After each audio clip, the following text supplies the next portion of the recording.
All right, YouTube. Today's going to be a little different. Kind of took a week off because I had the flu. Was not feeling well. And so I spent a lot of time in bed thinking like, oh, what could I do? Something maybe a little different, but, you know, along the same lines of things that I normally do, which is knives, guns, motorcycles, things like that.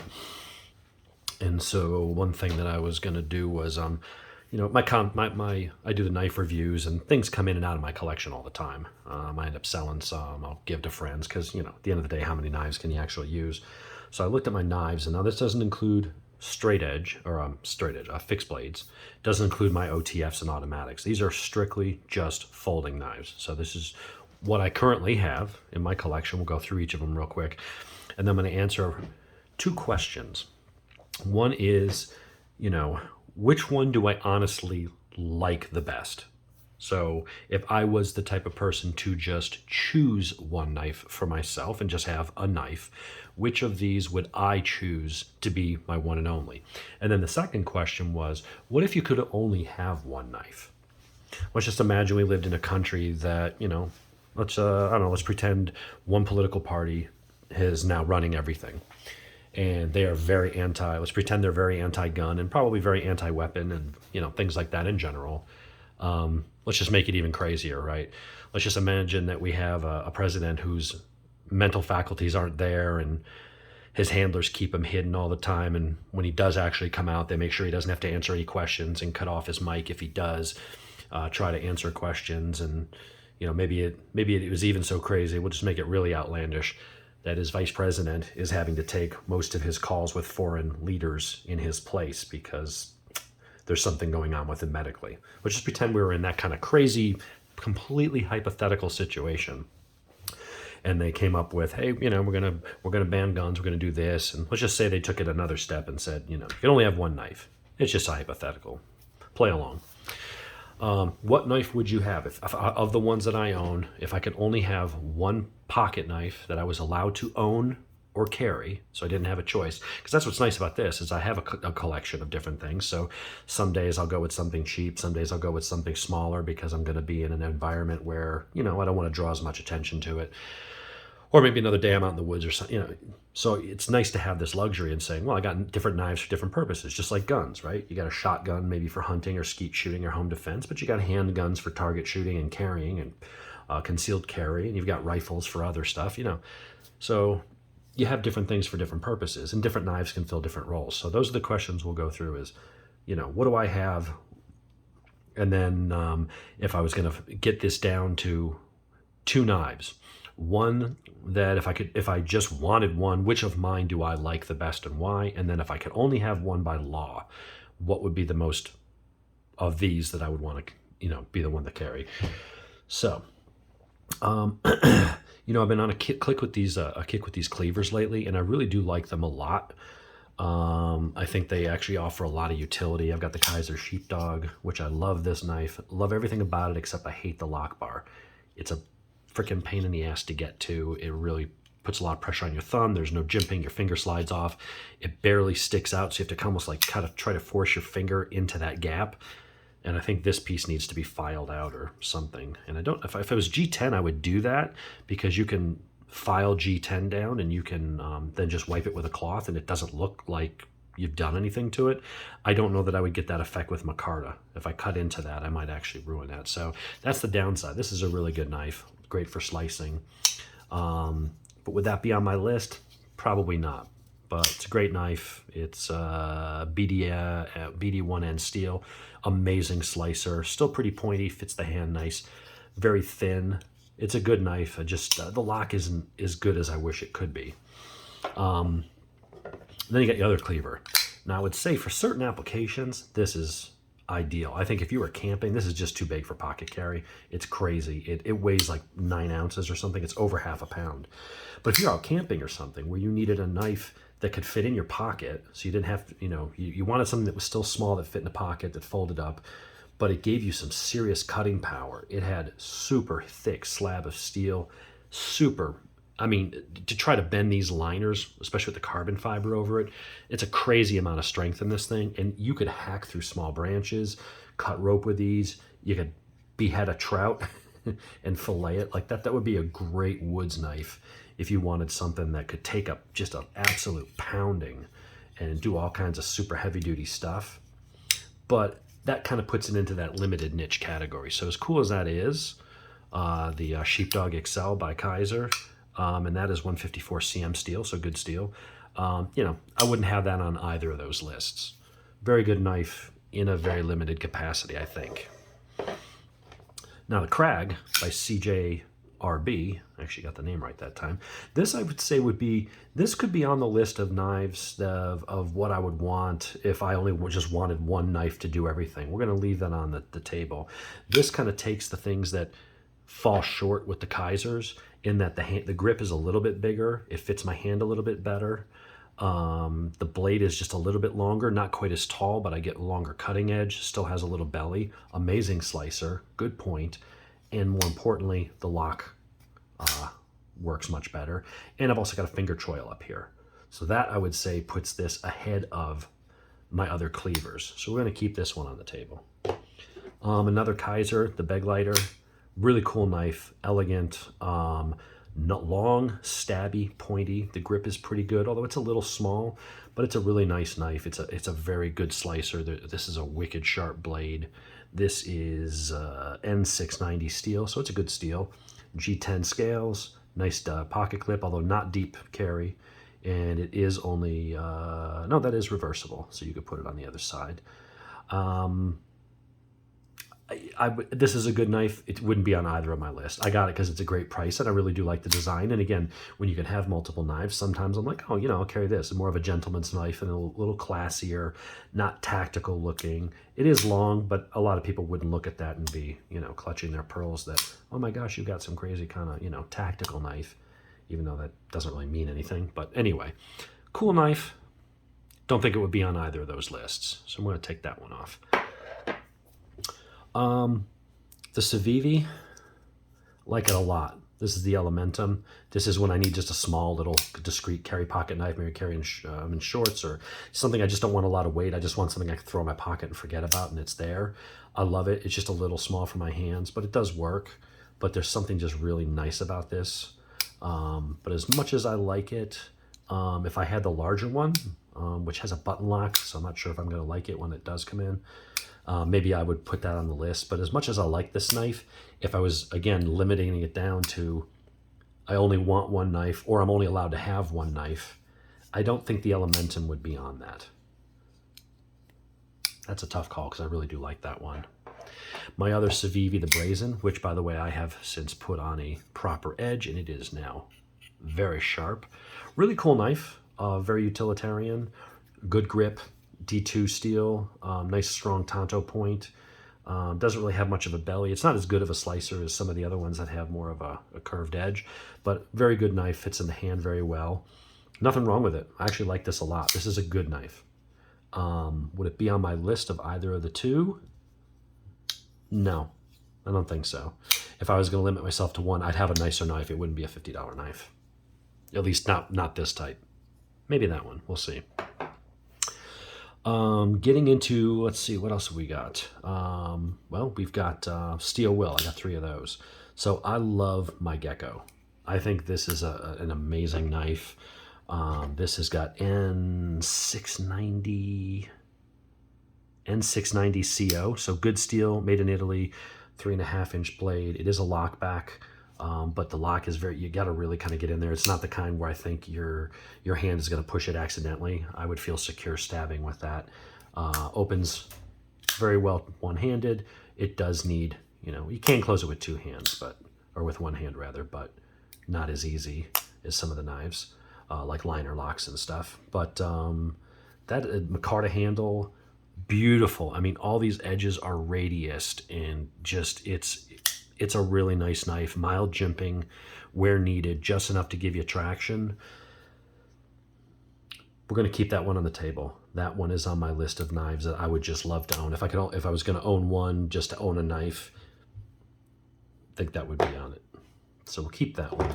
My Tasso by Steel Will, I like it a lot. I will say the grip, to me, it's really ergonomic. The one thing I don't like is this, and this is, again, this is my hand. Remember, ergonomics are always subjective. I like being able to choke up on it, but I will say in some grips, this point is a little too sharp and it pushes back into your hand. And it really creates like I think if I was using this a lot, it would be biting in and chewing up my finger and creating a hot spot. And some people, like we say with the microtext, a lot of people didn't like my comment about the button being too, abrasive. Yeah, I get it. You get used to it. Maybe you get calloused over a while. But, a knife, its ergonomics should facilitate you using the knife for its intended purpose. And if it's a more heavy duty knife and you're getting in there and doing stuff with it, you don't want something that hurts your hand or makes you alter your grip to get around being uncomfortable. Now, if it's life and death situation, yeah, you do what you got to do, right? But on a regular day of using something, I wish that edge was not quite so sharp. I understand that's there to help stop your hand from moving forward. It acts like a finger guard, but that corner there really does kind of chew into your finger because you can see here it does get kind of thin to a point. And so it digs into that knuckle, just the way my hand fits it. If you have a smaller hand where your hand doesn't hit right where mine does, might not be an issue, but it's got a really strong lock. I really like the knife, but would it make the list? It's a tough call. G10's really nice. No, I'm gonna take that one off the table.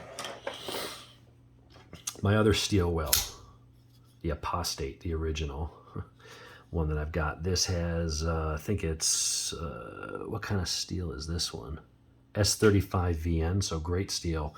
All titanium frame lock. So for its size, this thing is a badass. I mean, this is a really good sharp blade with some kind of a nitride or DLC coating. It is a flipper as well as having thumb studs.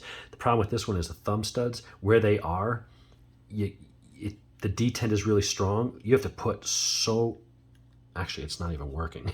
The thumb studs are really hard to work. I'm chewing the hell out of my thumb just trying to push it. So you really pretty much have to use it as a flipper.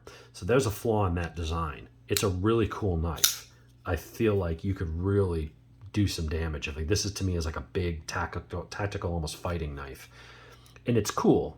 And it's a great knife. My wife gave this to me one of our first Christmases together, so it's got some sentimental value. So this isn't going anywhere in my collection. I'll keep this, even though I don't know that it's really the most practical knife. I don't carry it hardly ever, but I do really like it. So I keep it in my collection. But would I go and buy this one again? No, I'd probably go for the smaller one. I think that one has a little bit different ergos because of its size, and the thumb studs might work different. Luckily, they did give it a flipper and thumb studs, so it does open very easily with that. But if you're the person that prefers to use the thumb studs, they're useless. You really can't open it with it. You have to almost use two hands. The detent is so strong, you just can't put enough pressure on that without really chewing the shit out of your thumb. So as much as this is just a really good knife, it's so big and kind of unwieldy in some ways. It's not a great disappear in your pocket size, and that thumb stud issue, I would take that off the list. What do we got left? Spyderco Paramilitary 2. This is staying on the table. What else do you have to say? This is probably one of the best all-around pocket knives you can buy. The ergonomics, the quality, the steel. S30V is great steel. Finger choil right here. You've got the way you've got that ramped jimping. You could really push that into something. That thing is a slicer. It's a stabber. The compression lock is great. Closes on its own. Flicks open. It's super lightweight. Tip up, tip down, left or right pocket carry. This thing moves into 4 different positions. So, I mean, that's on the list. Got to keep that. I don't know which one that would be out of the 2 categories, but that's definitely on the list. So we'll keep that on there. The Blur. Just a great knife. Ken Onion designed this years ago for Kershaw. It's assisted opening, and it is the fastest opening knife that I have. It opens as fast as my Microtex and Heretics and stuff like that. The full autos. This thing is just flies out. Aluminum handle. It's got like this skater tape grip inserts to make sure you keep your traction and stuff, even if your hands are wet. This blade is probably just HCRV, whatever the normal Kershaw steel is, but you can get them in like S30 and some more premium steels. And it's a great blade design. It's wicked sharp. I mean, like crazy sharp out of the box. Probably one of the of the knives I've gotten out of the box, this one's probably one of the sharpest I've ever gotten. I'm on the fence on this one. I think everybody should have a blur. I may keep that on the list for now. Another Kershaw Shuffle 2. These are great, and I'll tell you why. Because they're 20 bucks. Is the steel great? No, it's low-grade steel. You know, cut stuff with it and you can use it. You'll have to sharpen it more frequently, but because the steel isn't that great, you can sharpen it in a matter of like 2 minutes, so not a big deal. Flicks right open. They're $18. It's got a bottle cap opener, and you can use the end in a pinch, maybe as a flathead screwdriver or a pry bar. Why do I like them? Because they're 18 bucks. You can actually get a whole hand on there just about. And for small cutting tasks, something you need to slip in your pocket, I'll use something like this when I travel. So if I had to ditch it, you know, at an airport or just throw it out, or if I lost it somewhere, I don't care. I could buy 10 of these for what costs me one of those. So, you know, I think everybody should have one. Would it make it to my list? Hell no. So we got our Swiss Army knives. I've got there's the Tinker, the Hiker. I feel like everybody should have one of these, but just because you know what it is, I like these because I think you just have to. If you like knives, you got to appreciate the Swiss Army knife and what it represents to the knife world. It's a cool knife, but they're a little small for me, kind of hard to really get a good grip. The blades are small, that this one doesn't lock, but you know, when you got to have something discreet and just slip it in your pocket, you know, I don't know. For me, I wouldn't have this one for either just one knife that I would buy to carry a knife, or if I could only have one knife, would I have this one? Nah. Too small, too limited, doesn't lock, things like that. Then we've got the bigger one. I don't remember which one this is. This one, I believe, is one that used to be made by Wenger before, Victorinox bought them. This one you can open one-handed if you have to, although it's not a fast deploy like the others. It is actually lock. And what's cool is that the bar here is not something you get your hand on or can accidentally depress. The logo actually pushes in. That pushes the bar out of the way. So it is one hand opening, but kind of two-hand close, or, you know, do it against a tabletop or your leg or something. But it does have a nice long, you know, sharp blade. And of course you get screwdrivers, can openers, you get tweezers, things like that. You get a saw, you know, so there's some cool things on here. This one has a corkscrew, which I would probably get away with. I may swap this one out, sell this one, or give it to a friend, and get one that actually has a Phillips screwdriver. I think that's I'm gonna far more need a screwdriver than I will a wine bottle opener. But I would leave that on there. And we'll see why in a moment. And then the last one is my Sog Kiku Xr. This is a little workhorse. Look at this. I mean, just this thing, for a little knife, it's fairly heavy. It's got an Axis type lock here. Look at that. Really, really nice captive ceramic ball bearings in there.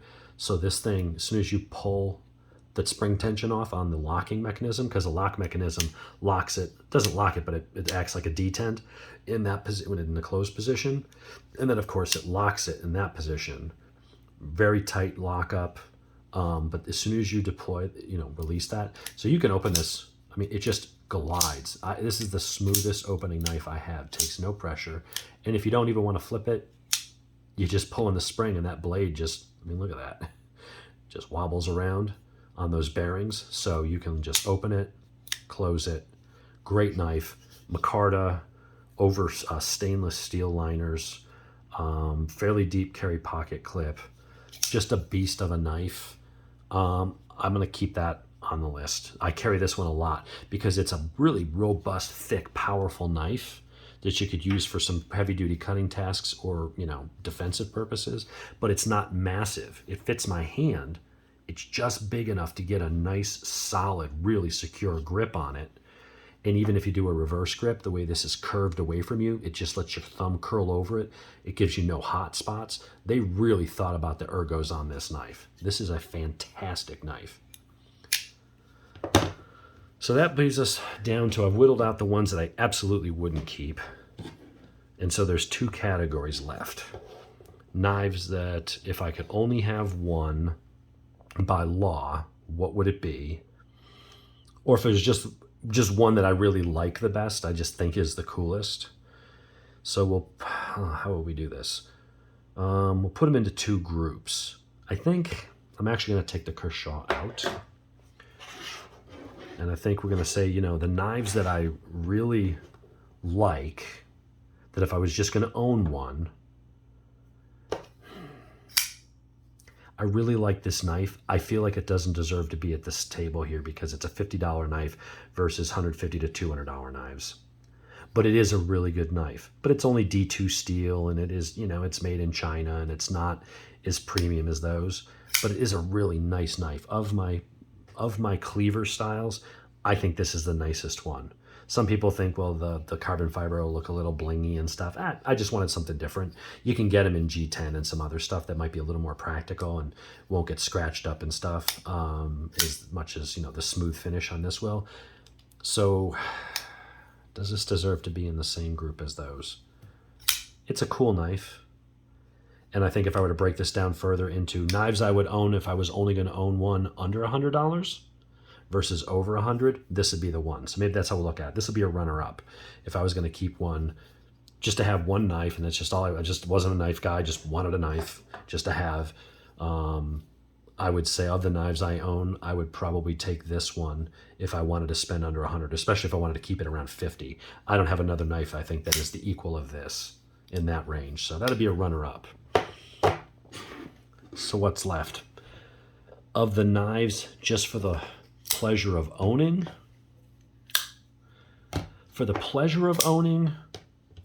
I would say, just because they're neat and different and not the ones everybody would go to, I would go to one of these two here.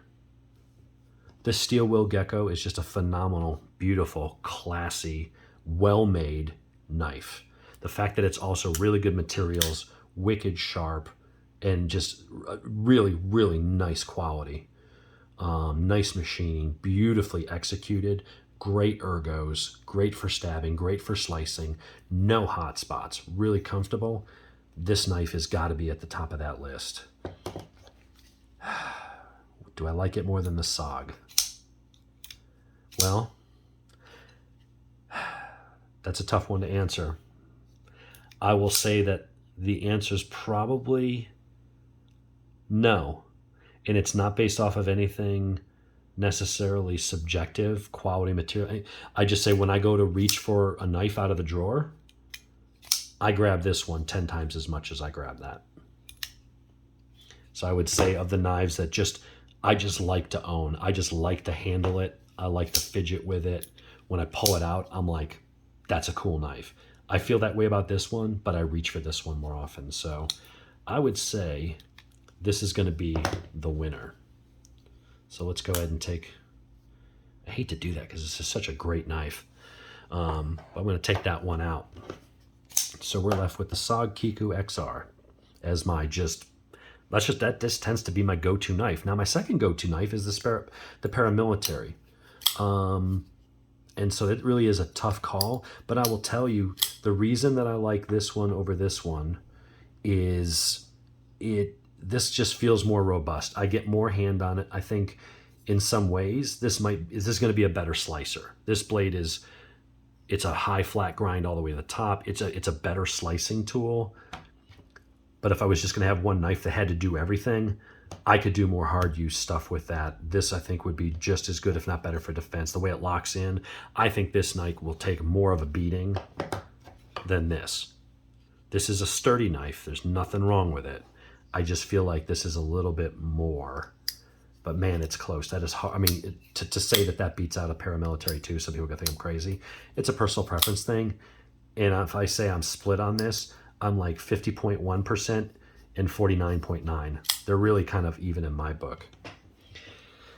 So I might almost say it would have to be one of those two and not pick a winner. They're both excellent in their own right. Now here's the weird thing. If someone said you can only own one knife as far as a folding knife goes, that's it. You get one knife and that's the law. I don't think that'll ever happen. If you could only own one knife, I feel like the multi-tool, something like this, might be what I would own. Now, like I said, I might get a different configuration to add some additional tools.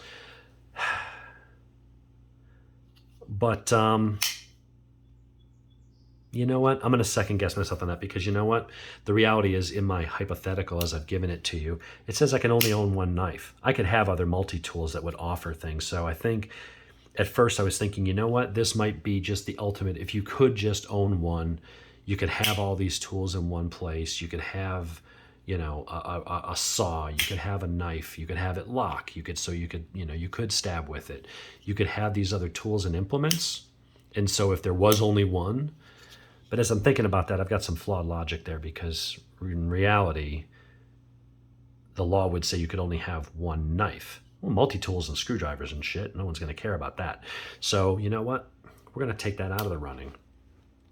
That's when I first started this. That's kind of where I was going. I thought this could be just if you had to have one that could do everything, and it was shit hit the fan and this and that, and you had to run out the door with a knife, what would you take? And I'm like, well, you could do just about anything with that. But then again, I could also grab, I could grab a Leatherman that doesn't have a knife and pick one of these. So we're going to take that one out of the running too. So of these two, damn, that is such a tough call, guys and gals. Don't want to assume any genders here, although I'm pretty sure it's all dudes watching this. I don't know. I think the Paramilitary 2 might edge it out just because it has a more proven track record. But everything that I felt on this thing is just such a solid, beefy, well-executed knife. But I think ultimately, I might go with the Paramilitary. It's a little lighter. I know I'm sounding wishy-washy, but they really are that close. If you've not handled one of these yet, you need to. I know people look at some of the Sogs, and there are lower end Sogs and stuff that aren't, they're okay, but they're like Kershaw's or Columbia River. They're decent knives, but they're not anything high end. Sog has kicked it up a notch, man, with these new XR lines. They, like Gerber, by the way, there'll be a Gerber review coming soon. You're probably thinking, what the hell craziness are you talking about thinking about Gerber? They make shit knives. And you're right, for the last 15, 20 years since Fisker acquired them, their knives were outsourced to China, and that doesn't mean bad. This is Chinese. It's a freaking great knife. This is Chinese. Great knife. Amazing knife. Chinese. So Chinese doesn't mean bad. The way Gerber was doing it means bad. Now, they do have their Gerber gear, their new knives, as far as being made in the U.S. and all that stuff. And they're getting good reviews. So I have gotten a Sedula on order, came in at $100, and it looks like a cool little knife, and it looks like a bug out alternative. Although it may be a little beefier, but that is in my favor, because I don't, every time I've looked at a bug out, I want to buy that knife. I love the bug out. I love the idea of it. I love the look of it. But then when I go and pick it up, it feels like a toy. It's just flimsy. It flexes. It's just, and I know it's not a problem. They're not going to snap on you. There's been some controversy around that. But for me, I just feel like I'm holding a toy. It doesn't feel to me like a $150 knife. So I'm going to check out that Gerber and do a review of it. But anyway, that's coming. We'll see when that comes in. But between these two knives, I would say if I was told I could only have one pocket knife, I would need something that I knew was quality, something that would last, something that could hold up to a variety of tasks and conditions, that would hold an edge. I would go for one of these two. I'm going to declare a tie here of the ones that I own. That doesn't mean there aren't better knives out there than these. I just don't own them. Of the ones that I own, if I was told you could only have one knife going forward, I would pick one of these. The Sog Kiku Xr. And apparently there's a new one that's lighter. It uses carbon fiber. But I like the heft. I actually like that it's a small knife that feels a little more beefy. The Paramilitary looks bigger, but it's not. It weighs half that. But surprisingly, for that heft, I mean, this is a solid knife. There's a little flex in the blade that this just doesn't have, because it's just got a fat-ass blade. But, yeah. So those are my choices. If as far as the knives I want to own, I would say I would lean more towards this. If I was just going to pick, hey, I just want a really nice knife that doesn't break the bank, it's $200 or less, I'd go for that. If I was on a budget and I'm just going to own a knife of what I own, I would take this one or a Blur. I would say in the under 100s, you'd have the Krag or the Blur. And then if I was only allowed to own one knife, it'd be between these two, and I'd probably lean slightly towards that, just because it's got such a long proven track record. And as good as this seems, it is a relatively new knife. I don't see why it would fail. I mean, it's steel. It's not like it's going to just fall apart. But I know what these things are like, and how well regarded they are. So anyway, hope somebody found that interesting, me yammering for half an hour. But hopefully we'll be back later in the week or next week with the Gerber Sedula, U.S. made, up in Portland, one of their premium lines. Have a good one, guys.